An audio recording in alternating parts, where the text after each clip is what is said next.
Picotis Solaire, expert en solutions photovoltaïques pour un avenir durable. Et Akena, la reine des vérandas et des pergolas, vous présente Sud Radio, la planète demain, Christophe Debien. Bonjour et bienvenue sur Sud Radio dans l'émission La planète demain qui redonne à l'écologie ses lettres de noblesse.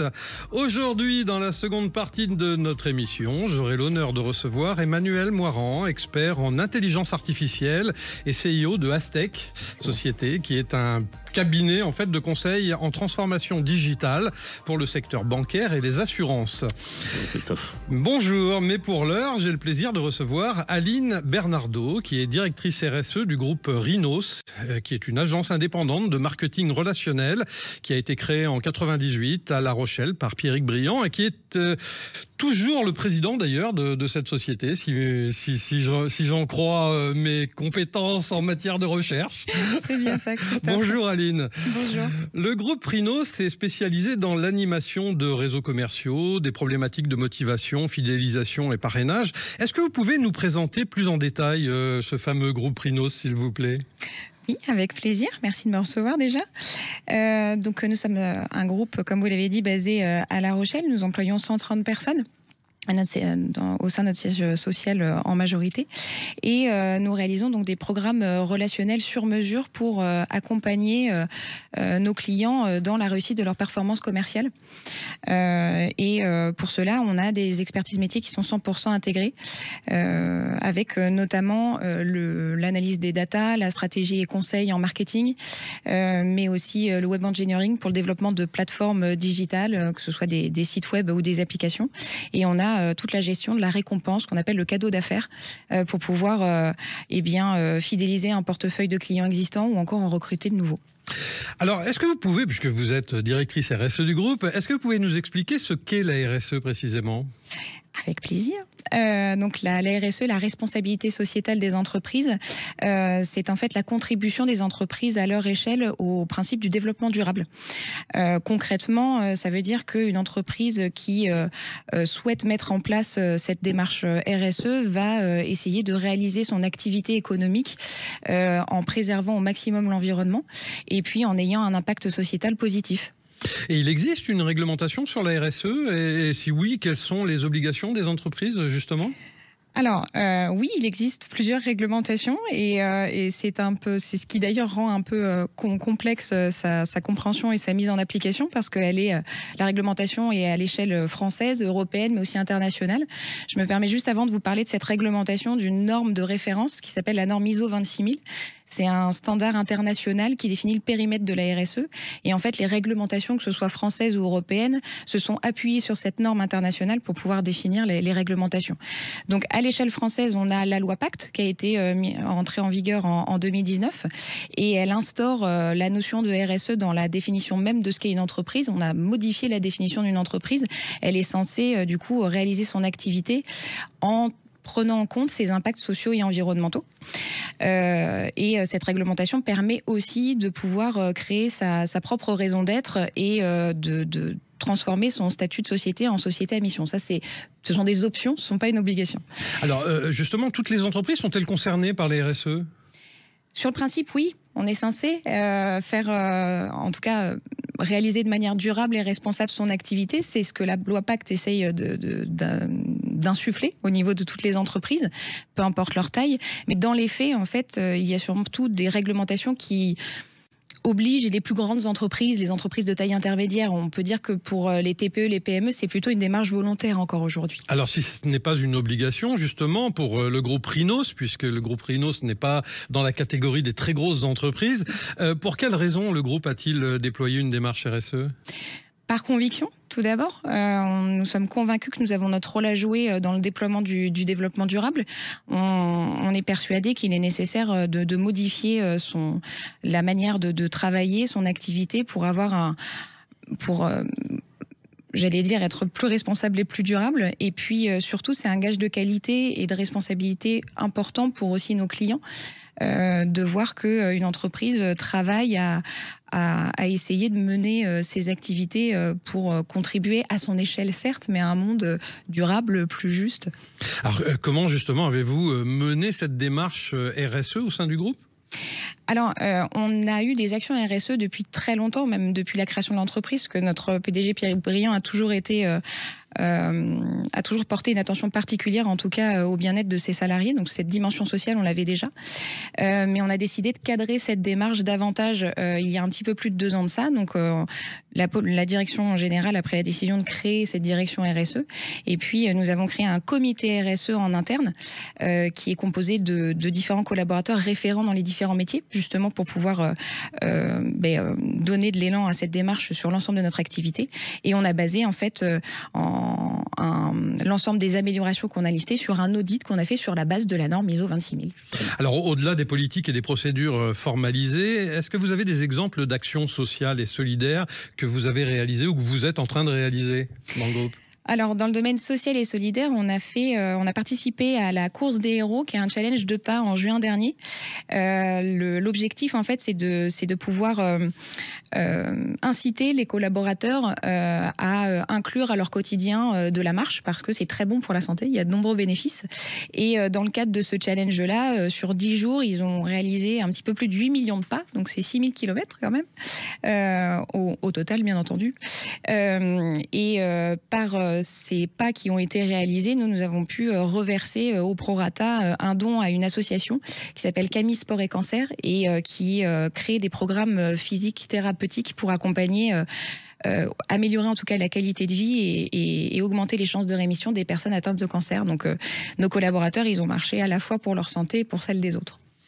Et si on parle de stratégie au sein du groupe, et notamment stratégie RSE, quelle est celle que vous avez déployée pour réduire l'impact environnemental de votre activité ? Alors, cette stratégie a fait l'objet d'une politique environnementale spécifique qui regroupe plusieurs actions selon des axes qu'on a déterminés au préalable. D'abord, la réduction de l'impact carbone, qui passe notamment par l'éco-conception de nos prestations digitales, par aussi un plan de mobilité douce pour accompagner justement la décarbonation des trajets à la fois professionnels et des collaborateurs dans le cadre du trajet domicile-travail. Nous avons aussi un axe sur la préservation des ressources et l'économie circulaire. Donc, on a revu tout notre plan de gestion de déchets. On a intégré, avant l'obligation légale, le compostage de nos biodéchets qui viennent de notre restaurant d'entreprise, par exemple. Et puis aussi, on a axé sur la préservation de la biodiversité. Donc, à notre échelle locale, on a noué un partenariat avec la LPO, la Ligue de protection des oiseaux, et Biotop, qui est une entreprise locale qui regroupe tout une multitude d'entreprises au sein de la zone industrielle de Périgny dans laquelle nous sommes. Et l'idée, c'est de déployer des actions pour préserver la biodiversité locale près d'un corridor écologique qu'on a tout près de chez nous, qui est le canal de Rompsé. Donc, ça nous a conduit à la plantation de végétaux auxquels les collaborateurs ont participé, et puis l'installation de nichoirs à oiseaux, etc. Alors justement, comment vos collaborateurs, même clients et fournisseurs chez Rhinos, voient, de quel œil voient-ils cette RSE et ces activités que vous avez lancées au sein du groupe autour de l'écologie, notamment de l'environnement, de la biodiversité. Comment le ressentent-ils et comment le voient-ils selon vous ? Alors, au niveau des collaborateurs, on a eu un bel engouement, déjà par la participation aux différentes activités qui sont volontaires, que ce soit le challenge de pas, que ce soit la plantation. On a eu plus de 30 personnes qui, en dehors des heures de travail, ont retroussé leurs manches pour venir planter avec nous de nouveaux végétaux. Donc, côté collaborateurs, il y a un très bon engouement. Côté client, on a également reçu des félicitations de nos clients, nous dire c'est intéressant, enrichissant de voir que vous lancez volontairement dans cette démarche sans qu'il y ait une obligation.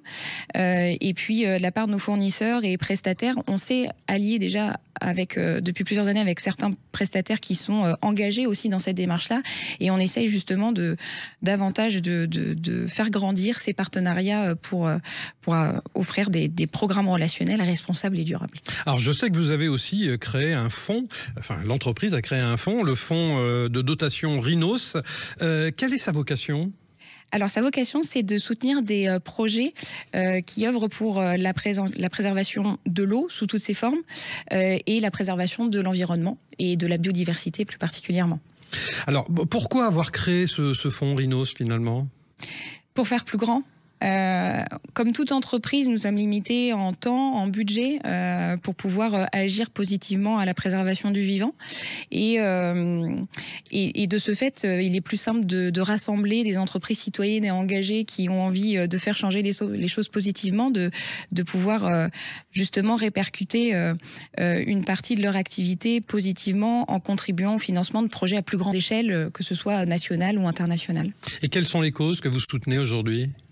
La dépollution des océans notamment, et puis la préservation de l'eau, comme je vous disais, toutes ses formes, la préservation et la protection d'espèces menacées pour la biodiversité tant terrestre que marine, et puis également des actions de renaturation d'espace, justement pour redonner des mètres carrés à la biodiversité. Et les entreprises peuvent bien entendu soutenir le fonds Rhinos. Tout à fait, avec grand plaisir. Formidable. Donc avis aux amateurs, avis aux entreprises qui souhaiteraient soutenir la biodiversité, la protection de l'eau. Le fonds Rhinos existe, le fonds de dotation Rhinos existe, et vous pouvez ou alors aller sur le site sudradio.fr ou alors voir Rhinos sur Internet.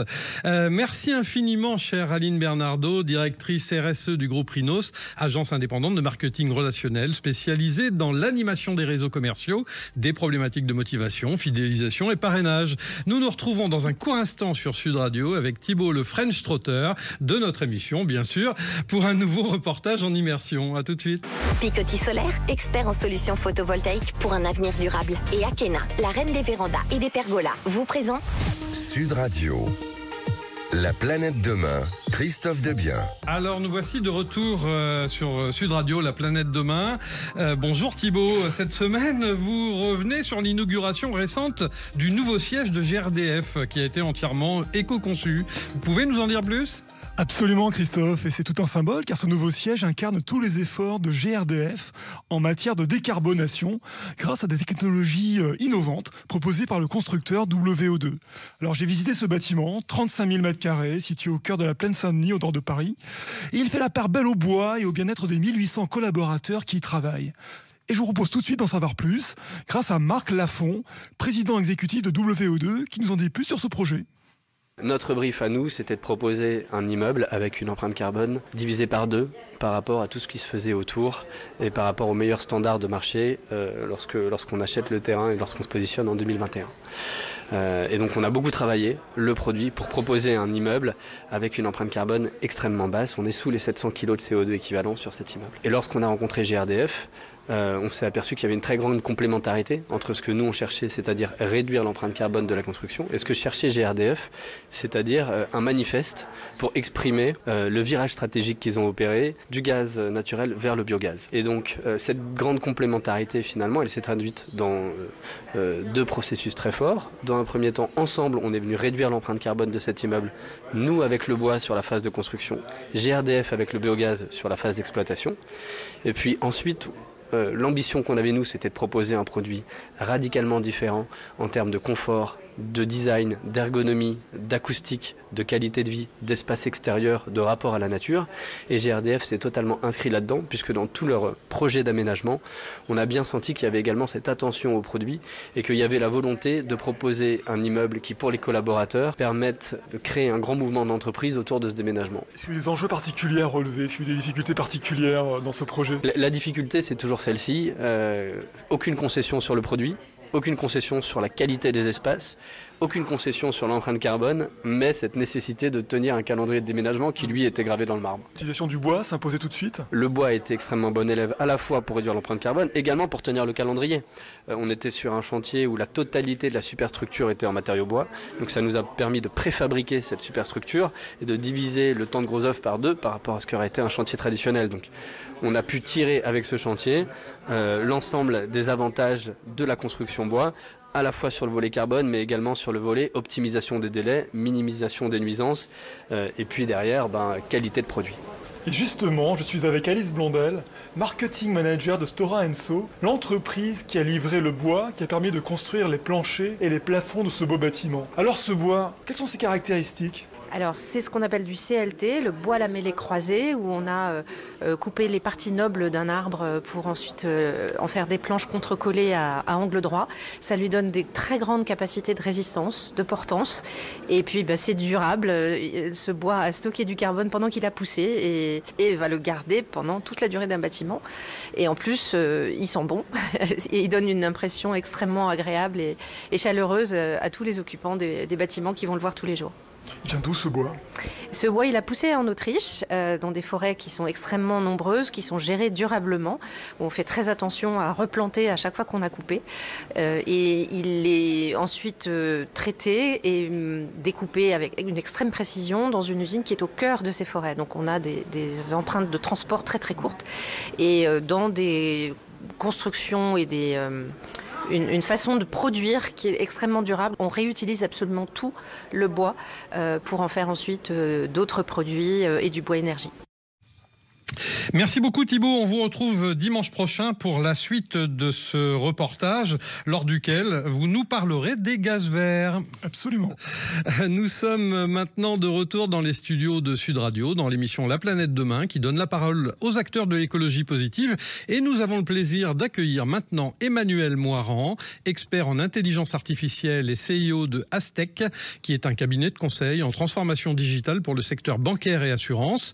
Vous êtes également auteur des livres IA éthique et l'IA et santé. Bonjour Emmanuel. Bonjour Christophe. Alors, loin d'être un outil froid et impersonnel, l'intelligence artificielle est à appréhender comme une véritable extension des capacités humaines, reflétant notre créativité, notre ingéniosité, mais également notre désir constant de progresser. Mais selon vous, quelles sont les opportunités que l'intelligence artificielle nous offre pour enrichir notre quotidien et surtout renforcer notre impact écologique et social ? Alors pour commencer, effectivement, le sujet de l'intelligence artificielle, c'est un sujet qui concerne tout le monde. C'est pas réservé seulement à quelques personnes. L'IA, moi je compare ça à l'électrification des campagnes au début du XXe siècle. C'est un changement technologique et tectonique qui est très important, puisqu'effectivement l'intelligence artificielle, c'est un exosquelette numérique pour chaque être humain. Il faut savoir qu'aujourd'hui, on a une course qui vient de commencer. On est au début de l'intelligence artificielle et donc on est sur un sujet où les investissements massifs viennent juste de commencer. 2 chiffres. OpenAI a levé 4 milliards en novembre et Grok, qui est l'IA d'Elon Musk, va lever 40 milliards fin janvier. Donc on a des IA qui sont en train de progresser très vite. On a eu 19 mises à jour d'OpenAI en décembre et on a eu déjà 27 depuis début janvier.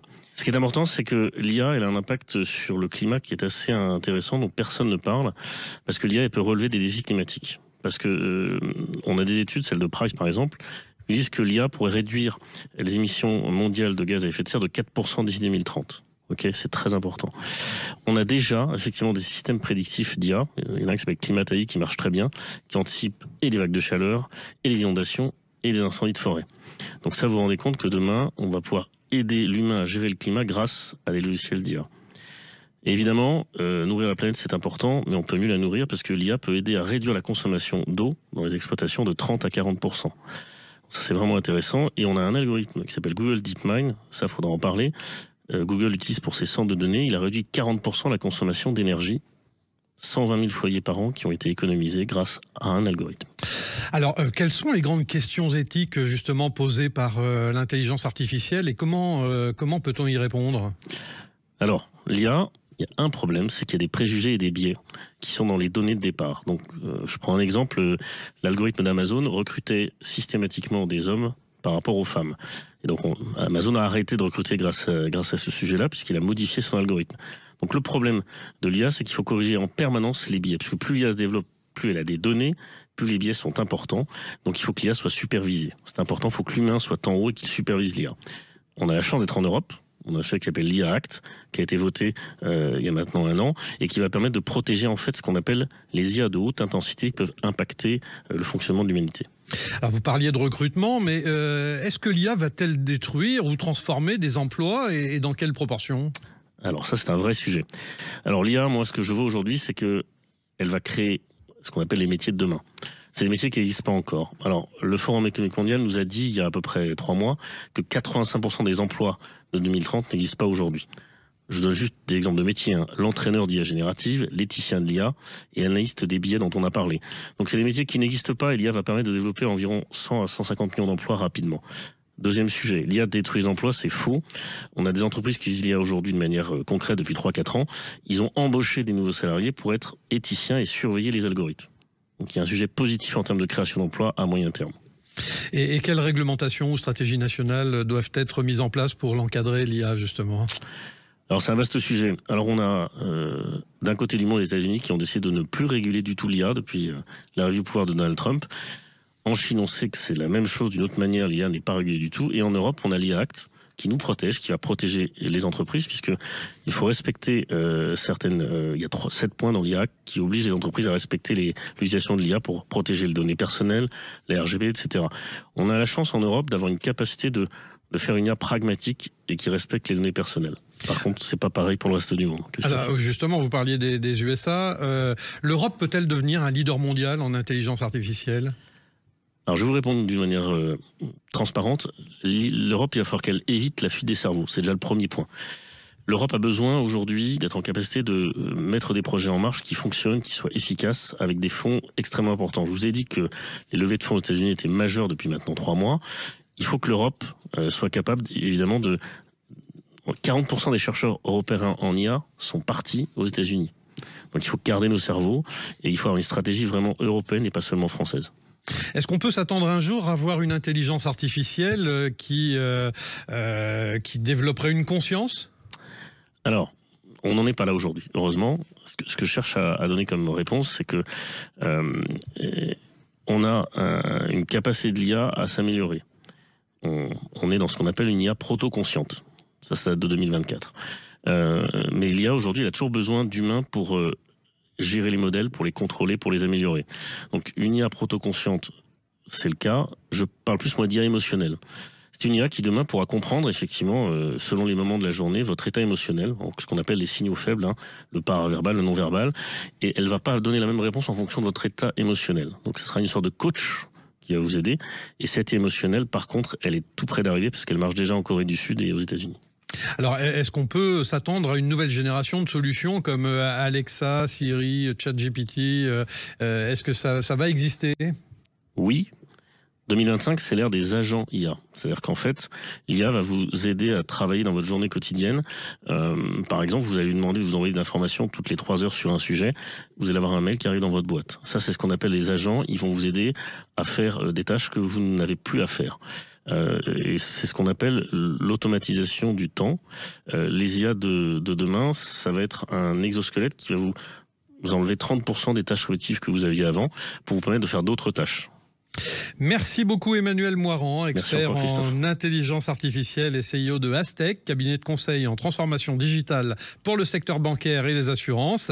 Je vous donne rendez-vous dimanche prochain à 12h30 sur Sud Radio dans La Planète Demain, la seule émission de radio qui aborde l'écologie de façon positive et optimiste.